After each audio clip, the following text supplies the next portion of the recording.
I love Fortnite, so it's really difficult for me to criticize. I even love the state that Fortnite is in. I think Chapter 5 is one of the most exciting times for the game, both in Battle Royale and beyond it, and the community seems to love it as well. We are seeing all-time records in the player count, which means Fortnite is only going to continue to grow. But if Fortnite is going to continue to grow, there is a major problem embedded in the very system that the game builds itself on that I really think needs to be addressed if the game is going to survive much longer. Okay, that might be an exaggeration. I think Fortnite's fine for a while, but long term, this problem does need to be addressed. I'm of course talking about the Battle Pass. Now, for the most part, I adore the Battle Pass system, and I think it works wonderfully. But as a lot of the community was talking about a couple months back, there is a huge struggle with the exclusive element of the Battle Pass. This was first really brought to a lot of people's attention when they noticed how many iconic characters from different collabs were now forever gone from the game,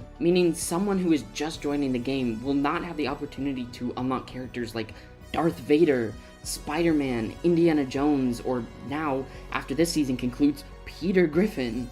Now, this debate has really been going on in the Fortnite community since the moment the Battle Pass system was enacted. It became an even bigger deal when collabs came around and were included in Battle Passes, and there's a whole debate among certain people who don't even feel like collabs should be in a Battle Pass in the first place, but whatever. Now, as lots of people have explained, the reason that there is this whole timed exclusivity thing going on in the Battle Pass is of course because it is the way Epic Games weaponizes FOMO. There have been several YouTube videos about this in the past. I'll go ahead and show some on screen right now and link them down in the description because you can go watch those and better understand the way Fortnite and other live service games really utilize this fear of missing out to get players to invest in certain cosmetics and battle passes and whatnot, so that when they're gone forever, they can at least say, hey, look, I have this, I spent money at this point in time and maybe played the game quite a bit, or just spent even more money. Now, me personally, not to brag, maybe to brag a little bit, I've been with Fortnite since the very beginning. I'm talking before Battle Passes even existed.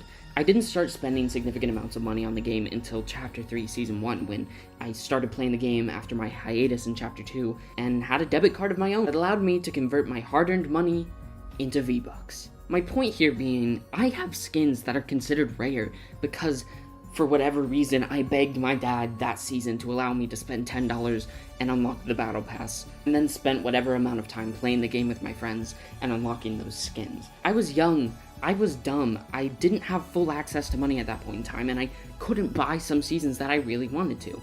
I mean, I probably could have mowed some lawns and stuff, it was probably feasible, but still, I had school and life and what have you.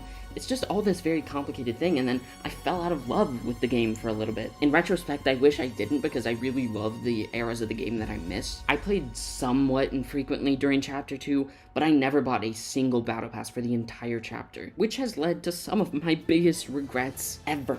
And again, there are going to be people who say, well, serves you right for missing out on that point in the game. That's just the way things work. Life isn't perfect, yada yada, grow up. But I really want to play as She-Hulk, or Groot, or Green Arrow, but that window has seemingly passed. With the way Fortnite currently does things, I have no shot of ever getting these characters. One small caveat, I mentioned Green Arrow, but he was in Fortnite Crew, and interestingly, that's actually a great segue, because the Fortnite Crew subscription that includes a monthly skin and V-Bucks for Fortnite Crew subscribers does have interestingly worded text that implies that these skins could at some point pop up again. So anyway, back to the Battle Pass system. How do we fix this? A lot of people say making Battle Passes not be exclusives is going to lose Epic a lot of money, is going to make a lot of people not feel like they have to invest in the Battle Pass. I just don't see that. I truly don't. And any money they would lose from people who are like, okay, I don't have this FOMO, I don't have to invest in the Battle Pass right now when it releases, they are going to make back in whichever of the ways they choose to remedy this situation. So here's the way I see it. Here are the two options I really think Epic has in order to restructure this whole program. So option number one is they simply re-release Battle Passes after a considerable amount of time has passed. And so this will allow players to spend that 950 V-Bucks or whatever, unlock a pass they missed in the past, and then spend the time leveling it up and unlocking the cosmetics just the way someone would have when that Battle Pass was originally released. This happening at least a year, maybe even 2 years after whatever Battle Pass it is originally released, which means investing in a Battle Pass is still worth it because you're going to unlock these cosmetics a lot earlier than someone who tries to purchase them multiple years later. There was a giant window of time where it was exclusive, but it doesn't lock someone out of those characters for all of eternity. Option number 2 might even be a better solution depending on the way you look at it, which is where after that same giant window of time passes after a battle pass releases, they simply re-release the cosmetics into the item shop for regular cosmetic prices, meaning Epic can make a lot more money selling these skins at, what, 1,200 V-Bucks, 1,500 V-Bucks. You know how the prices work, and that's a conversation of its own, because maybe that's slightly flawed as well, but they could easily make the money back, and also make the people searching and longing for these skins they've missed out on happy. Now, a lot of people have fixated on collab skins because they feel like that's the best example of like someone coming to the game after a long time and their favorite character is in a battle pass from years ago. It's a really good way of putting things into perspective, and I definitely 100% agree with collab skins, but I also kind of think the Fortnite original skins deserve this as well. Specifically characters in the Fortnite storyline that are really indicative to the lore. I'm talking Sloan, I'm talking Evie, Drift, the Foundation. All of these characters that play extremely important roles in the Fortnite storyline are also now locked behind these battle passes of years past. If the game continues to prioritize the lore the way I sure hope it does, because I love the storyline of Fortnite, then it is going to be very important to keep these characters accessible in some way. Now, of course, they have released alternate versions of a lot of these characters, meaning okay, there's a way that fans of Jenna, or I mean Ageless, or fans of Sloan, or what have you, can get these different versions of the characters.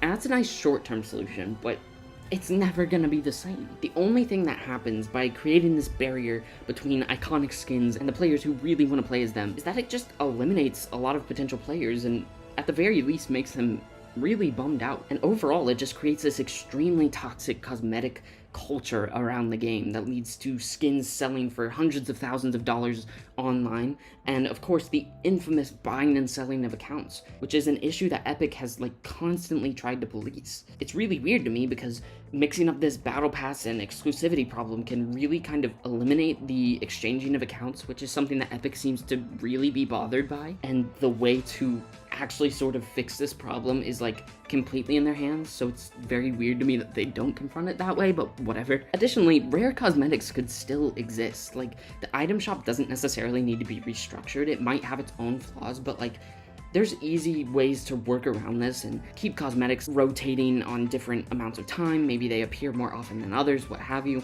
Like, that can still function the way it has, which means they can sort of revamp the battle pass system without changing the entire DNA of cosmetics in the game. Like, you can still have these fun exclusivity elements that come from making things rare. Now, some people have argued that Epic has like some fine print when they sell battle passes that says like, these are never going to return in the game, yada yada. And there might be some offhanded things on certain Epic Games promotional pieces that denote battle passes as something that are exclusive forever, but there's nothing in actual legal print when purchasing a battle pass that says these cosmetic items are going to be exclusive forever. From a legal perspective, Epic Games has full control over what cosmetics can and can't return outside of collabs, but most of the cosmetics that people really want to return are from franchises like Star Wars and Marvel and DC, which are all licenses that Epic still clearly has because they're releasing more Star Wars, Marvel, DC, whatever cosmetics like by the month. So it is truly just a matter of what Epic wants to do with those old characters. Now, the thing is, it's fun to theorize about this all day long, but like, when could this actually be put into practice? Unfortunately, I don't see it happening soon. That being said, I do think it is inevitable. I do think Fortnite will get to a point where this has to happen in order for the game to like keep up its steam and in order for Epic to keep making money. But again, I think it's going to be a while. The game is in a very comfortable spot right now, which I'm very happy to see, and I do want the game to prioritize the future rather than look back at what made it so great in the past. But I also think that requires analyzing the way things have been and seeing if maybe some things could be adjusted to make it more player-friendly. I know there would be a section of the community that would be very mad about destroying the cosmetic rarity and how fantastic their locker was and yada yada, but honestly, I mean, I'm sorry if it hurts those players on an emotional level, but if it's all about like street cred and you want to look cool, that's just not what the game is about for me, and I don't think that should be what the game is about for many people. And I also 100% do not think Epic themselves should feed into this discourse. It just creates this really nasty culture that I hate, and honestly, it's something that sort of made me stay away from the game for a while. I don't think I would have been gone in all of Chapter 2 were it not for the fact that like the first battle pass I missed, whenever that was, I was like devastated that I would never get those things, and it completely eliminated my desire to play the game at all. I was like, man, I'm never going to be able to have skin X, Y, and Z, and so, like, what even is the point? Like, as much as that also should have given me, like, the drive to continue playing and unlock the current battle pass or whatever, I was never going to be able to get over the mental hurdle that was the fact that I missed out on something I really wanted. And so, in the current, present day, FOMO really works to make players want to grind out whatever current battle pass there is. Once that window passes, FOMO can completely alienate people, and I just do not think it is something that is going to work for the game long term, which is why I do think changes will be coming, but I also can't exactly imagine them happening anytime soon. Let me know down below what you think about this topic. I know it's been debated by so many different parties in the community, so I'm sorry for like adding to the discourse. It's old news at this point, but I just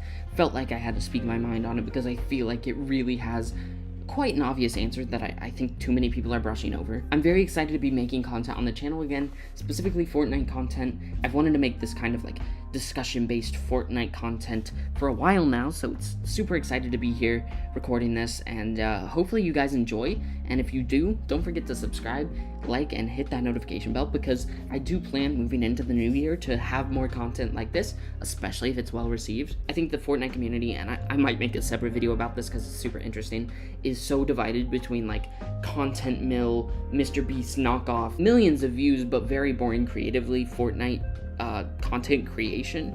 You know who you are, big content creators, but there are some small Fortnite creators with like less than 1,000 subscribers that I've really been enjoying lately, and I really kind of want to add to that, and this is the kind of fun Fortnite content I enjoy, not the clickbait AI barf.